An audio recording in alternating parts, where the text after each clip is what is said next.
अस्सलामुअलैकुम वरहमतुल्लाहि वबरकातुहू।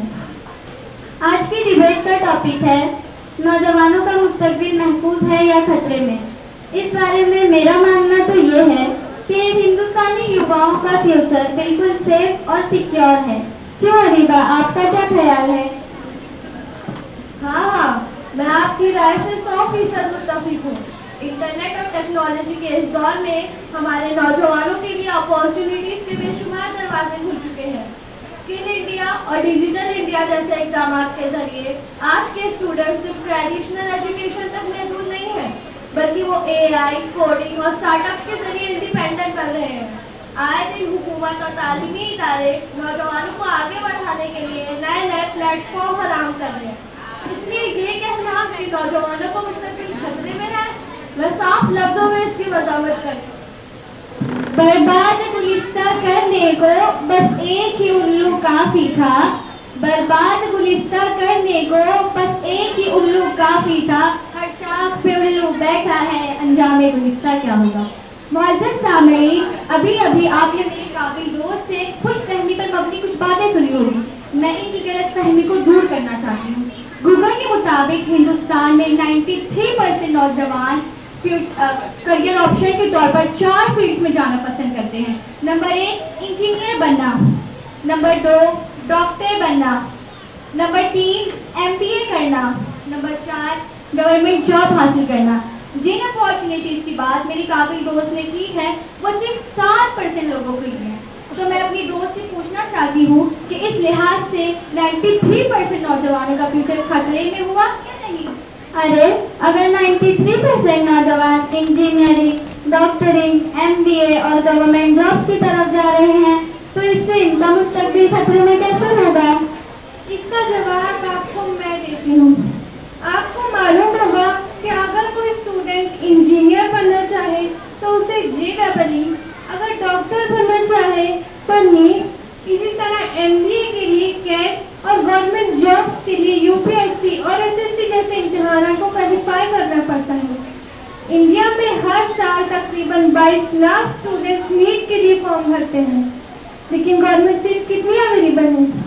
सिर्फ 60,000, यानी सिर्फ 3% बच्चों का सिलेक्शन हो सकता है। UPSC का एग्जाम हर साल 10 से 12 लाख बच्चे देते हैं, लेकिन वैकेंसीज कितनी अवेलेबल है? सिर्फ 1,000 के करीब, यानी सिलेक्शन के चांसेस सिर्फ 0.2% है।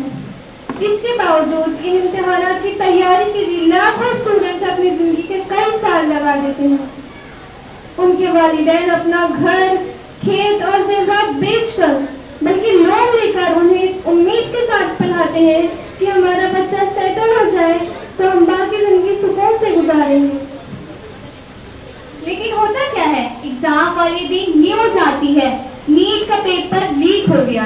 ये खबर अपने साथ लाखों जिंदगियों की तबाही लेकर आती है। स्टूडेंट्स का एजुकेशन सिस्टम से भरोसा उठ जाता है। बच्चे एंजाइटी, डिप्रेशन का शिकार हो जाते हैं, बल्कि सुसाइड तक कर लेते हैं।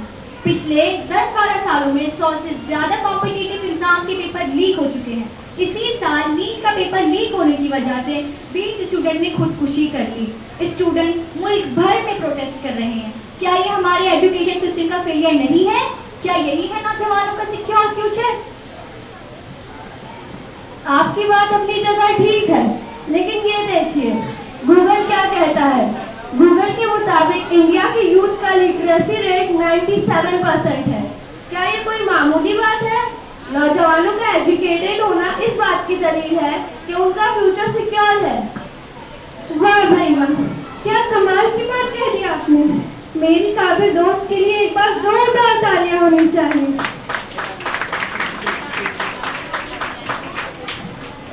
आंखें अगर हो बंद तो फिर दिन भी रात है। आंखें अगर हो बंद तो फिर दिन भी रात है। इसमें भला कसूर क्या है आफताब का। मोहतरमा, सिर्फ पढ़ लिख लेना ही काफी नहीं है, बल्कि एजुकेटेड होने के बाद नौकरी मिलना भी जरूरी है। ये देखिए गूगल का डेटा। हमारे मुल्क में 29% ग्रेजुएट नौजवान बेरोजगार हैं। देखते हैं, शर्मिंदगी की वजह से किसी को मुंह तक नहीं दिखा पाते। अब बात अनएम्प्लॉयमेंट की आ ही गई है तो सुनिए, पंजाब के मोहित कुमार का नाम सुना है आपने? उन्होंने बीटेक किया था, लेकिन नौकरी ना मिलने की वजह से वो आज रेलवे स्टेशन पर कूली का काम कर रहे हैं। सिर्फ इतना ही नहीं, बल्कि और सुनिए, 2018 में 35,000 ग्रेजुएट्स ने पुलिस मैसेंजर की उस पोस्ट के लिए अप्लाई किया था जिसके लिए सिर्फ 5वीं पास होना काफी था। ये हाल है हमारे मुल्क में अनएम्प्लॉयमेंट और बेरोजगारी का। फिर किस मुंह से कह रही हो कि हमारे नौजवानों का फ्यूचर सेफ है? लेकिन ऐसा तो नहीं है ना कि उन प्रॉब्लम्स को सॉल्व करने के लिए कुछ किया ना जा रहा हो। अगर कोशिशें हो रही है तो इतने सालों में पॉजिटिव रिजल्ट सामने क्यों नहीं आ रहा? फेयर एग्जाम सिस्टम कायम करने में हम क्यों नाकाम हैं? सोनम वांगचुक सर जैसे साइंटिस्ट और इनोवेटर को क्यों 26 दिनों तक हंगरी स्ट्राइक पर बैठना पड़ रहा है?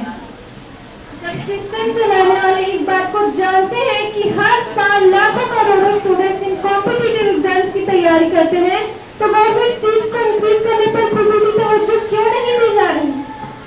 बढ़ती हुई अनएम्प्लॉयमेंट और बेरोजगारी को रोकने के लिए कौन से बड़े स्टेप लिए गए हैं? जात पात और जबान और मजहब के मसाइल से निकलकर यूथ की इन सीरियस प्रॉब्लम्स को कब सॉल्व किया जाएगा? डॉक्टर एपीजे अब्दुल कलाम से एक स्टूडेंट ने सवाल किया कि इंडिया की सबसे बड़ी स्ट्रेंथ और ताकत क्या है, तो उन्होंने जवाब दिया कि इंडिया के यूथ, भारत के युवा, हिंदुस्तान के नौजवान। तो मैं अपनी काबिल दोस्त से कहना चाहती हूँ कि दिल पर हाथ रख के बताए, जब इंडिया की सबसे बड़ी ताकत ही इन मसाइल की वजह से कमजोर पड़ रही है, तो इंडिया और यूथ का फ्यूचर कैसे सेफ हो सकता है? आपकी बातें और सवालात 100% हक पर मबनी है। हमारी आंखों पर पट्टी बनी थी जिसने आपकी बातों ने खोल दिया। यकीनन अगर हम नौजवानों का फ्यूचर सेफ और सिक्योर देखना चाहते हैं तो हमें जल्द से जल्द इन प्रॉब्लम्स को सॉल्व करना होगा। हुकूमत को पेपर लीक रोकने के लिए स्ट्रॉन्ग स्ट्रेटजीज और प्लान बनाने की जरूरत है। एजुकेशन सिस्टम को ट्रांसपेरेंट, अकाउंटेबल और अफोर्डेबल बनाना भी अशद जरूरी है। नेपोटिज्म, करप्शन और डिस्क्रिमिनेशन का खात्मा करके एक फेयर एजुकेशन सिस्टम की बुनियाद रखी जानी चाहिए। मुल्क से नौजवानों की बेरोजगारी का मसला जड़ से खत्म कर देना वक्त की सबसे बड़ी जरूरत है। हमें ऐसा हिंदुस्तान चाहिए जहां किसी की काबिलियत सिफारिश के सामने ना हारे, जहां कानून सबके लिए बराबर हो, जहां गरीबों को इंसाफ हासिल करने के लिए पूरी जिंदगी इंतजार ना करना पड़े, जहां स्टूडेंट्स अपने फ्यूचर से मायूस ना हो। हमें ऐसा भारत चाहिए जहां स्टूडेंट को अपने हक के लिए सड़कों पर ना उतरना पड़े, जहां डिप्रेशन के शिकार नौजवानों को खुदकुशी ना करनी पड़े। जब ऐसा वक्त आएगा तो वही दिन हम सभी स्टूडेंट्स और यूथ के लिए हकीकी मायने में इंडिपेंडेंस डे कहलाएगा। उसी दिन हम दिल से प्राउडली कहेंगे, सारे जहां से अच्छा हिंदुस्तान हमारा, हम भूल भुले हैं इसकी, ये गुलसिता हमारा। जय हिंद।